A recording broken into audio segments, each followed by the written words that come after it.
everyone, it's Tony with Hidden Light Photography, and today we're going to be continuing with my updated PixInsight workflow series, and we're going to be working with color palettes. And now this completes our basic PixInsight workflow. So if you haven't done so yet, hit that subscribe button. I don't want you to miss out on any valuable information. Now let's jump into PixInsight and do a complete basic workflow with one-shot color narrowband images. In today's video, we're going to be continuing on with my updated PixInsight workflow series, and today we're going to be working with color palettes.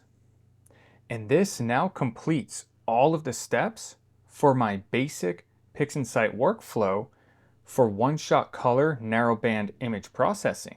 And for today's video, we're going to be working with NGC 7380, or the Wizard Nebula. Now, if you haven't used my scripts yet, don't worry. I'll put a link leading you to my repository in the description of this video here, as well as a link to my download video showing you how to install my repository into PixInsight.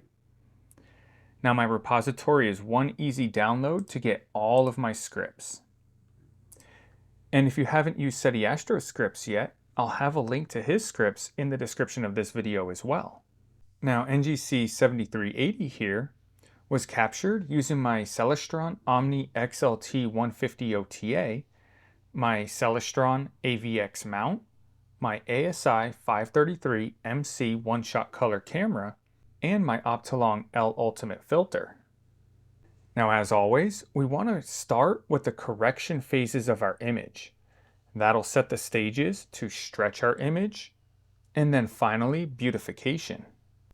As you can see, NGC 7380 has a very heavy green cast. Now that cast doesn't always have to be green. It can be red, it can be blue. All that means is that our color channels are not balanced.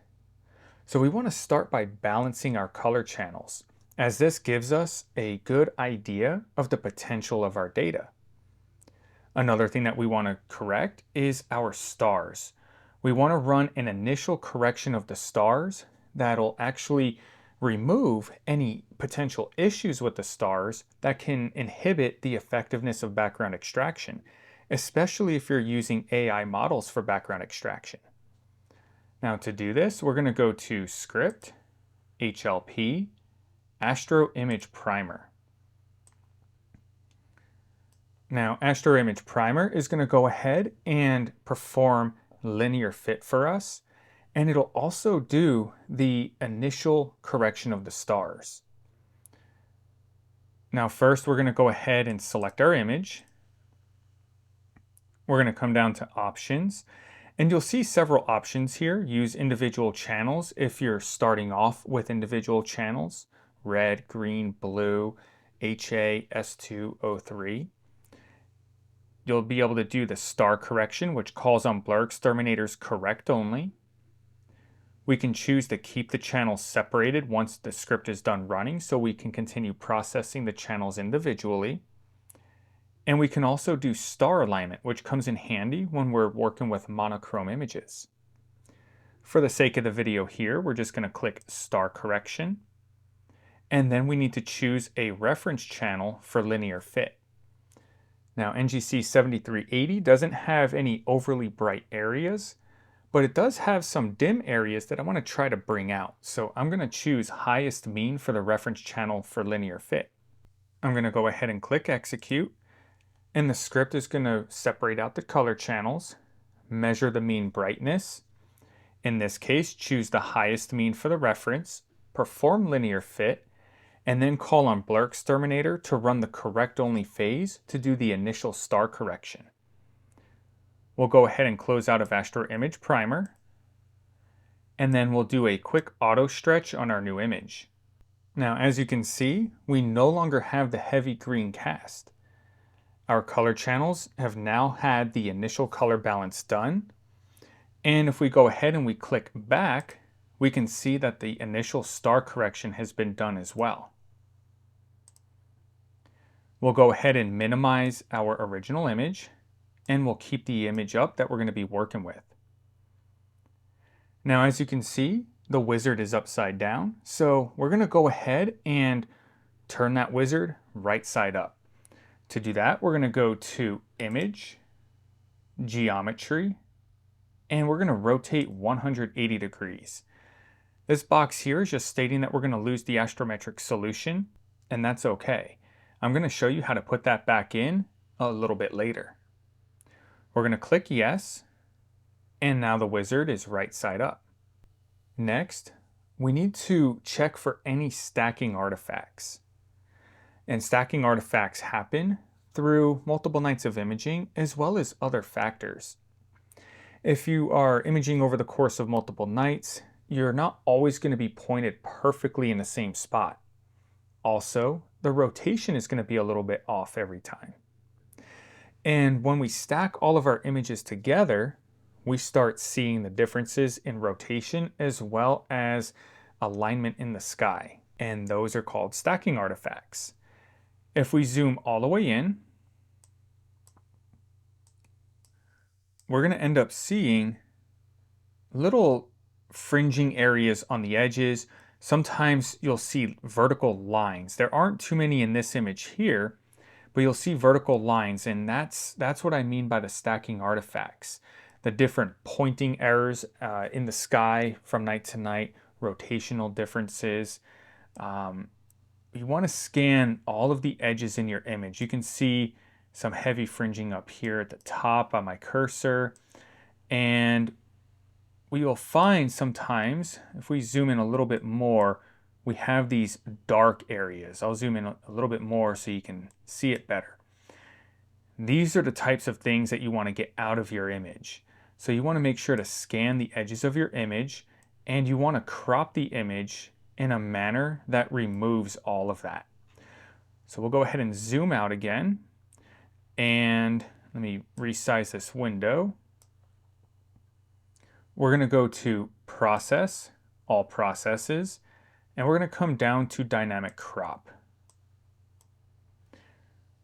We're going to draw a cropping box on the image, and then what we can do is zoom back in, and we'll go to an edge, and you'll see your cropping box and then your image outside of the cropping box. Anything outside of the cropping box is going to get removed once we perform the crop.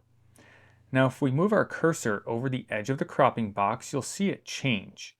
Once it's changed, if you click and hold, you can drag the cropping box to fine-tune it the exact way that you want it.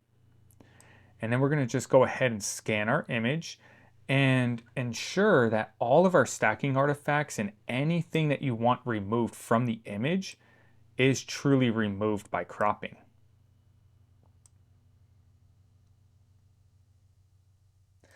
We have a lot of heavy differences here in this image over here, so I want to make sure to crop all of that out, which is why I'm not bringing the left side as close as I did the right side.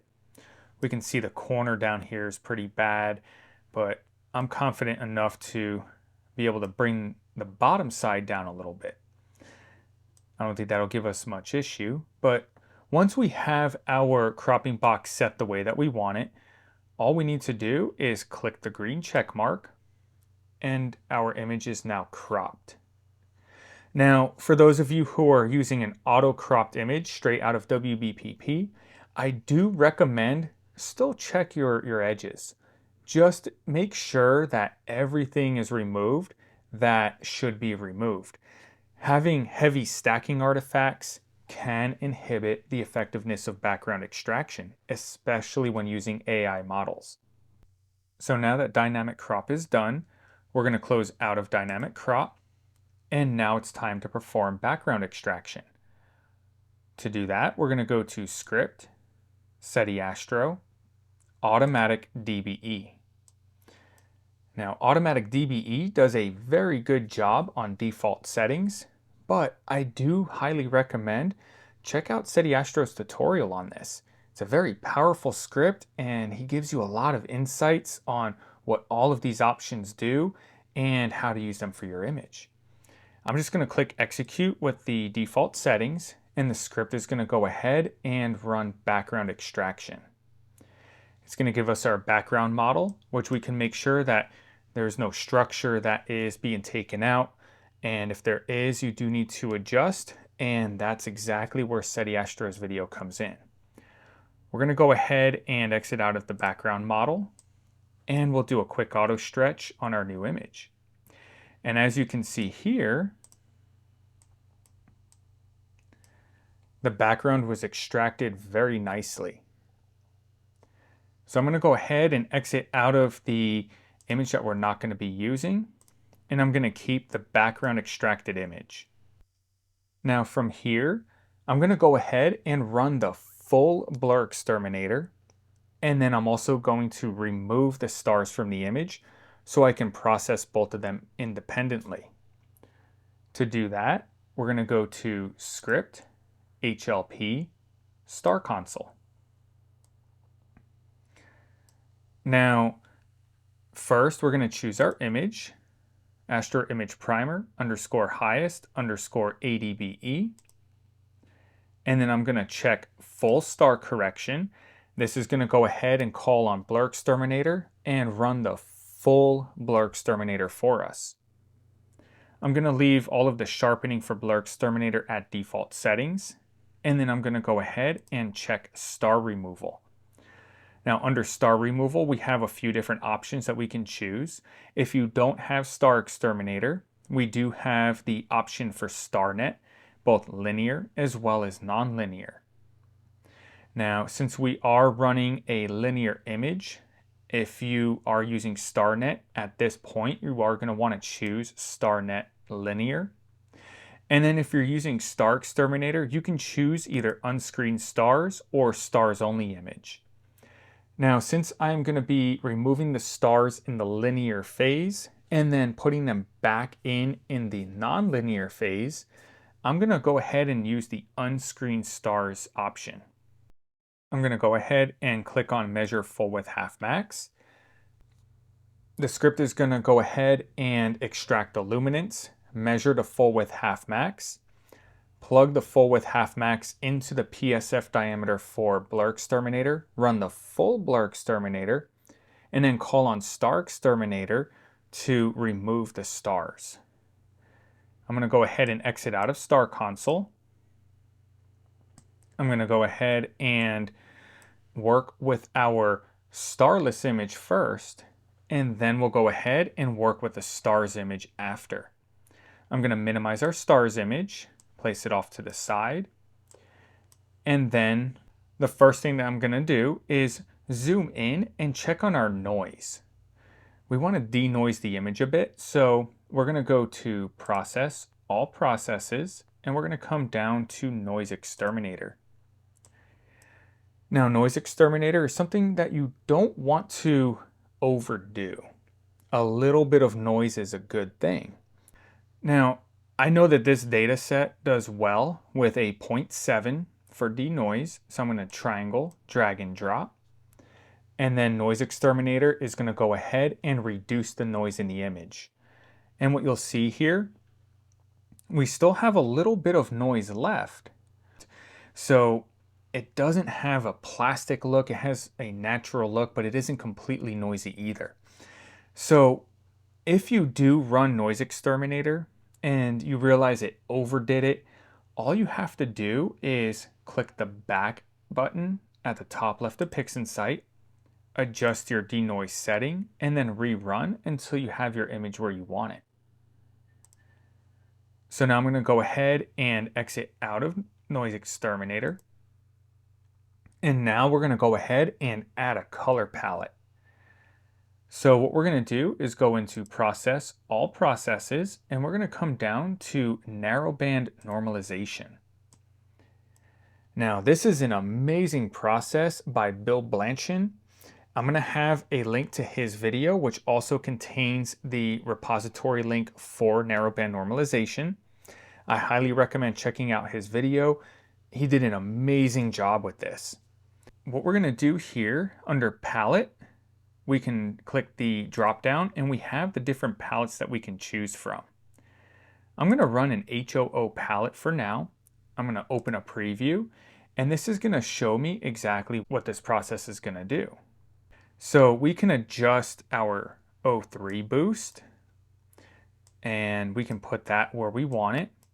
I'm going to just use defaults, and to execute, we're going to click the square. And you can choose any palette that you want. So I'm going to go ahead and exit out of narrowband normalization, exit out of the preview, and now we have our starless image with the color palette that we're going to be working with. Now we're ready to stretch. So what we're going to do is go to Script, Seti Astro, and we're going to come down to Statistical Stretch. Now for target mean, Seti Astro does have some text up over here, and it gives you a good starting point. If you have a galaxy that has a lot of background available to it, 0.1 is a good starting point. Whereas if you have a nebula that fills the image with minimal background, 0.25 is a good starting point for target median. Now if we click on Preview Refresh, we're going to see exactly what the script is going to do. Now the wizard doesn't take up a lot of the image. We still have a decent amount of background. But as you can see, there are some dimmer areas out here that we want to make sure that we retain. It does look a little bit washed out though, and since the nebula doesn't completely fill the image, I'm going to drop target median a little bit. I might put it to 0.2. We'll refresh the preview. And the difference here between 0.2 and 0.25, I'm going to put this back to 0.25, and we can see how it got brighter. So I'm going to stay with 0.2, and we're going to go ahead and adjust the rest of this in the next step. So I'm going to go ahead and shrink down this window a little bit. And I'm going to click Execute, exit out of Statistical Stretch, and now we have our starless image with the color palette and stretched. Next, we're going to adjust contrast, and to do that, we're going to go to Process, All Processes, and come down to Curves Transformation. We're going to click on RGB/K. Always click refresh just in case you have anything lingering from a previous project. And what we're going to do is adjust our contrast curve. The way I like to think of this, the bottom left pulling down adjusts the background, and then the top right adjusts the nebula. So let's reset this, and then let's open a preview. And we'll be able to see if we take the bottom left and drag it, it adjusts the background. If we go up, it brightens it. And then if we take the top right and drag it up, it brightens the nebula. Dragging down dims it. So we're going to go ahead and work this just a little bit at a time. We don't want to go too far. Little adjustments go a long way. Now, if you take a look at the top of our preview window, you'll see real-time preview and the name of our process, Curves Transformation. If we click on the preview again, we see real-time preview. And the way you can think of this is real-time preview is before any adjustments are made, and then real-time preview with the name of the process is after adjustments are made. In other words, if we work the preview button, we have before and after. Before and after. I'm going to go ahead and accept this curve. I'm going to reset Curves Transformation, and I'm going to adjust it just a little bit more. Again, not too much. You just want to go a little bit. Just enough to get it to taste. So I'm going to go ahead and check before and after. I think that looks pretty good. I'm going to accept that. And I'm going to go ahead and leave this the way it is. I'm going to reset. I'm going to go ahead and click on saturation. And I'm going to grab saturation and just boost that up just a little bit. Now notice how nothing happened. And if you run into that, double check the title of your preview window, in this case, real-time preview. So this is before any adjustments. If we click on the preview button again, we see it after the adjustments. So we can see exactly what our adjustments are doing. I'm going to go ahead and accept that. I might accept that one more time, and let's reset. And let's go just a little bit more, not too much. We don't want to overdo it. I'm going to accept that, reset, and then we're ready to exit out of Curves Transformation. We're going to exit out of the preview. And now we have our starless image with our color palette and saturation. So now we're going to go ahead and sharpen this a bit. To sharpen, we're going to go to Script, HLP, Astro Image Detail. Now we already have our starless image selected, and then we're going to go ahead and show a preview. First, I want to make sure that we can really get in there and see what it's doing. So I'm going to adjust the zoom to 1:1, click Show Preview, and the script is going to show us exactly what it's going to do to our image. I don't like to enable Noise Exterminator just yet. I want to see what the image is going to do before Noise Exterminator. As we could see here, the sharpening did add a little bit of noise here, so I'm going to adjust the Noise Exterminator setting down just a little bit, and I'm going to apply Noise Exterminator, click Refresh Preview. The script is going to go ahead and run in the background, apply the Noise Exterminator, and then it's going to show us exactly how it's going to look. As we can see, the noise did reduce a little bit, and it sharpened it pretty nicely. Now, if I was going to say anything about this, I think it might have sharpened just a little bit too much. Now, we have our two sliders here, large scale structure and small scale structure. Large scale structure will sharpen large scale, and our small scale structure is going to sharpen the finer details of the image. The defaults that I have in here are good for one-shot color as a starting point. And if you're working with monochrome images, you can actually bump the small scale up to a factor of 5 as a starting point, as long as you're drizzling by a factor of 2. I'm going to go ahead and actually knock down the large scale structure to right around 4. I'm going to refresh the preview and just see if we can kind of knock down some of that sharpness, as again, I think it may have overdone it just a little bit here. So I like that and what it did there. So I'm going to click Execute, and the script is going to go ahead and apply these settings to our starless image. And now our starless image is done, and we're ready to move on to the stars. So I'm going to minimize NGC 7380 Starless, and I'm going to go ahead and bring up the stars. Now, if you remember from the beginning of the video, when we orientated the wizard right side up, we lost our astrometric solution. So now we need to reapply that. And in order to do that, we're going to go to Script, Astrometry, and we're going to come down to Image Solver. Now in Image Solver, we need to make sure that all of our information here is correct. Make sure your focal distance is correct. I like to use focal distance, and then you want to make sure that the pixel size is correct for your camera. Now when it comes to focal distance or even resolution, depending on how you pre-processed your image in WBPP, such as using superpixel or even drizzling your image, that will affect these two categories, pixel size and or focal distance. I recommend try it as is, as it shows up here in the script. If it fails, go ahead and adjust to the correct numbers.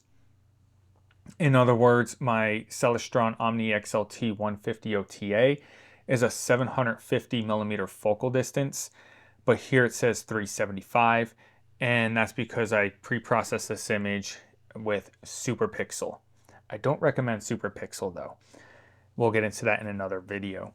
So what we're going to do is we're going to go to search and we're going to type in our target. In this case, NGC 7380. Hit search. And then we're going to click the drop down and choose the closest one to what we have. In this case, NGC 7380. We'll click OK and then click OK. And the script is going to go ahead and plate solve our image. And basically what it's doing is it's identifying exactly where in the sky these stars are located. And then we're going to use that for spectrophotometric color calibration, or SPCC. Now, SPCC sets the stages for Seti Astro's narrowband to RGB star combination script. So now that the script is reinstated our Astrometric solution, what we're going to do here is go to Script, Seti Astro, Find Background. We're going to click Search, and the script is going to go ahead and identify an ideal background within the image. Now that background is going to be used in SPCC in order to color calibrate our stars. So we're going to go ahead and exit out of Find Background. Let's go ahead and move our image over, and we're going to go to Process, All Processes, and we're going to come down to Spectrophotometric Color Calibration. Now, if you need help with spectrophotometric color calibration, I do have 2 tutorials on that. I'll have links to them in the description of this video here. Basically, what we're going to do, always make sure to reset your processes just in case you have anything lingering from a previous project. We're going to choose QE curve, which is going to be our sensor. And then we're going to choose the filters that we used for each color channel. This was a one-shot color camera, so it's going to be the same all throughout. In this case, the Optolong L Ultimate filter, region of interest from preview, and then we're going to choose the preview that Seti Astro's Find Background script put in. Click OK, triangle, drag and drop. Now, what that background preview does is it's there for background neutralization. Now keep in mind, this is a star image only, so it's not necessarily important here, but it's a good habit to be in to set up properly. So once SPCC is done running, we are left with color calibrated stars. We're going to exit out of SPCC, and then we're going to go to Preview, delete all to get rid of that preview that Seti Astro script put in. Now, even though SPCC color calibrated the stars, they aren't correct. And what I mean by that is with dual narrowband filters with one-shot color, there is bits and pieces of information that are either lowered or eliminated altogether due to the filter. So SPCC does a very good job of color calibrating, but it's not enough on a dual narrowband filter with a one-shot color camera. I do have a video on that. I'll put that in the description of this video here so you can see exactly what I mean.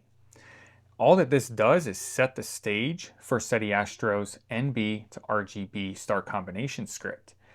So what we're going to do is go to Script, Seti Astro, NB to RGB star combination, and we're going to go ahead and choose our stars image. We're going to apply a star stretch, and then finally I'm going to move our zoom to 1:1, show preview, and then we're going to see exactly what the script is going to do for our stars. And as you can see, we have our blues, our reds, our oranges. It does an absolute amazing job finishing the color calibration for our dual narrowband stars. And what we can do here is adjust our stretch factor.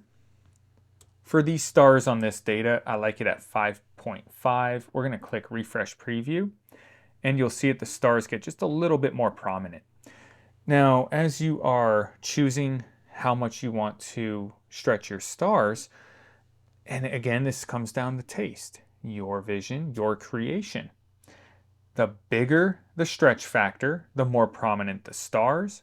The lower the stretch factor, the less prominent. So if we take our stretch factor and move it up, we'll refresh the preview quick. You'll see that the stars are more prominent. And on the flip side, if we lower it, the stars aren't as prominent. So I'm going to go ahead and set my stars to 5.5. I'm going to click execute. And now we have our stars. So we have our Starless NGC 7380, and we have our color calibrated stretched stars, and we are ready to combine them. To combine them, we're going to go to Script, HLP, Stars Back. And since I used unscreened stars, I'm going to make sure to have unscreened stars checked. If you used a stars only image, make sure to check stars only. And on the flip side, depending on when you took your stars out, whether it be linear stage or nonlinear stage, and you use StarNet, if you did StarNet linear, use stars only image. If you did StarNet nonlinear, use unscreened stars. We're going to go ahead and choose our starless image. We're going to choose our stars image. Now keep in mind, the underscore stars over here that has our primary image name, that's not the correct one. Seti Astro's NB to RGB Star script does create a new stars image, so we want to make sure to use the NB to RGB stars. Click execute, and we have our final image. So I hope you found this video useful, and if you did and want to help support the channel, check out that join button and consider joining a Hidden Light Photography membership. There's lots of perks in it for you, and your support helps me bring you more content. Another way you can help support the channel is checking out my High Point Scientific affiliate link in the description of this video if you're in the market for some new gear. Also, do me a favor, that channel icon that popped up, hit that channel icon and subscribe. I don't want you to miss out on any helpful information. Drop a comment in the comment section. What does your workflow look like? Are you ready for a more advanced workflow? And then check out that next video. Until the next time, clear skies.